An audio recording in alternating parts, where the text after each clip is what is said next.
Episode 437, Desperate Pleas. Debbie turned around and saw them coming. She didn't want her day with Alex to end, but she could tell that there was something important going on. She turned to him, kissed him on the cheek, and told him to find her later. Then she left. Just as Debbie walked out of sight, the trio came up to Alex. They were all excited and panting for breath. "Mr. Ambrose," Ethan began, "I'm sorry, but there's no other way. Please." Celia had an apologetic look on her face. She had always thought that Alex was the best person to protect Heidi, and she had disapproved of Gavin taking over.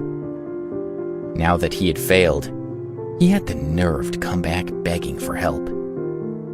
She was ashamed to be walking beside him.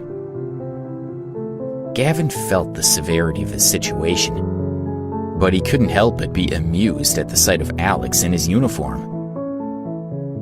"We're dealing with a crisis that shakes the entire city," he thought, "and we're coming to a university security guard for help.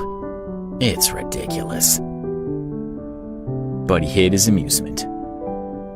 "Mr. Ambrose, I'll give you a chance to work with us," he said quite seriously. "If you would please go and change your clothes, you can come to the scene with us."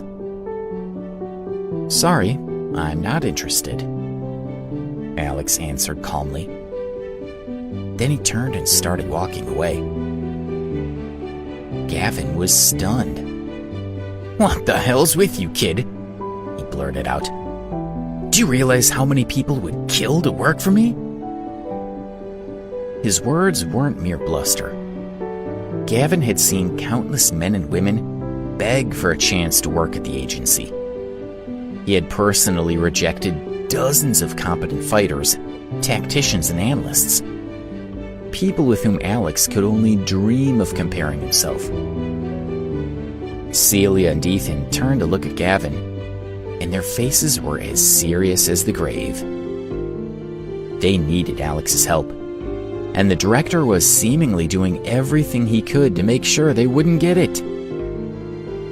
He knew who Alex was, and still he treated him with disrespect. The man was a danger to their entire enterprise.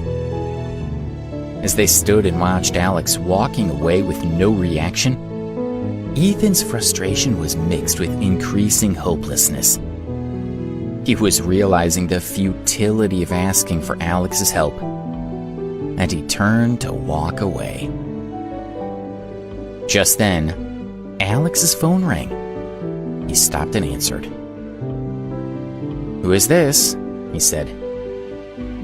It was the principal at Oak Ridge. "Mr. Ambrose, could you come back to us?" he asked. He sounded as if he was about to cry. "Class 6 is in trouble again. They need you back." The principal was in a desperate situation, and he was at his wit's end. Lance had put laxatives in the cafeteria food, and some other students from Class 6 had smashed the glass in his office door. The immediate situation had calmed down, but it was only a matter of time before things flared up again. Combined with the news of Heidi, it was too much for the principal to handle. "I'm sorry," Alex said. "I'm busy." He hung up the phone. Gavin was sick of waiting for Alex to come around. "Mr. Ambrose, don't walk away from us," he exclaimed. "You know what this opportunity would mean for you." Celia wanted to slap him for his crude stupidity. Of all the ways to convince Alex to help them, he seemed determined to choose the worst ones. Alex turned back around and laughed. He walked over to the director and slapped him in the face. "There," he said. "That's what I think of you and your opportunity." Gavin pressed his palm to his cheek and stammered out a few incoherent words. He was at a complete loss. Whoever Alex was, the thought of being manhandled by a simple security guard was too much for Gavin to handle. When Alex had hung up the phone, the principal put it away and faced the other teachers. They were all gathered in his office, trying to think of what to do. He took a deep breath, scanned the room, and his gaze landed on Billy and Leonard. "Billy, Leonard," he said in a frustrated tone. "When Mr. Ambrose arrived, you treated him badly. Well, now he's gone. You happy? Are we better off? Look around you. Did you think there was anyone who could control Class 6 as well as he did?" The longer he spoke, the more his voice became an angry roar. His face was red, and his forehead gleamed with beads of sweat. Billy looked at him sullenly. His face was misshapen and discolored from the beating he had received.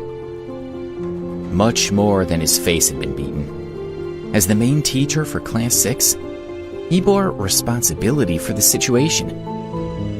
The principal had already held discussions with higher authorities about his dismissal.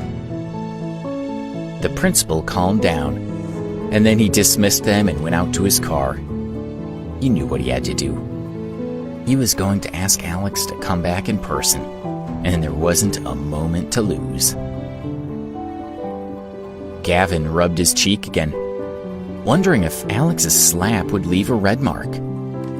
He still couldn't believe what had happened. He was the director of a government agency, and a simple security guard had slapped him in the face. Ethan took a step closer to him. "Director, will you please stop being a fool?" he said.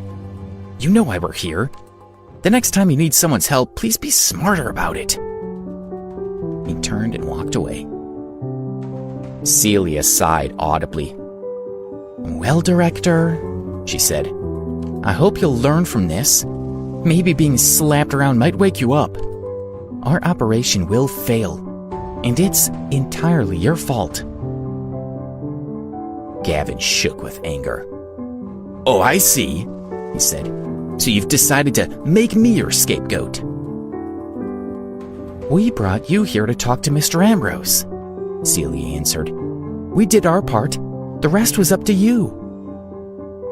She was simmering with frustration, and she looked at him with contempt. Then, she also turned around and left. Gavin was left standing alone. He stood as if in a daze, but slowly his mind became clear.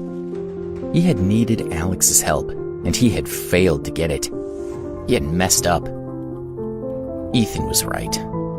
He was a fool. Alex had rushed off to find Debbie, but he couldn't see her anywhere on campus.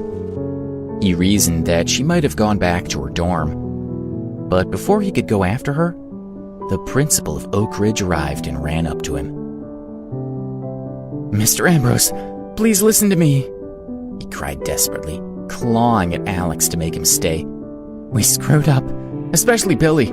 I promise that he'll be punished. Please come back and continue your classes." "I'm not interested in teaching anymore," Alex answered calmly. "I just wanted to try it. Now I have, and I didn't like it.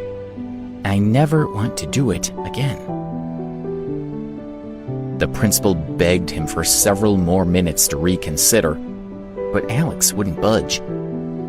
When he realized that it was hopeless, the principal's arms dropped to his sides, and he walked despondently back to his car.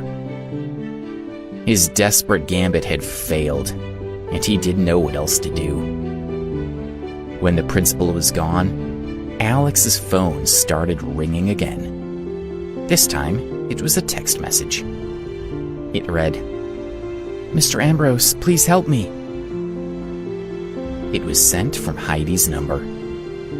As Alex read those 5 little words, he froze and stood staring at his phone for what seemed like several minutes.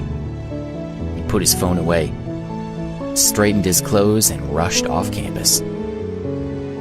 The principal and the director had set their heart against doing anything to help. They had treated him like dirt, and then they had come groveling for his help. The director hadn't even asked. Rather, he had seemed to demand, as if he was doing Alex a favor. Alex wanted nothing more to do with them or their problems. But Heidi's message had changed things.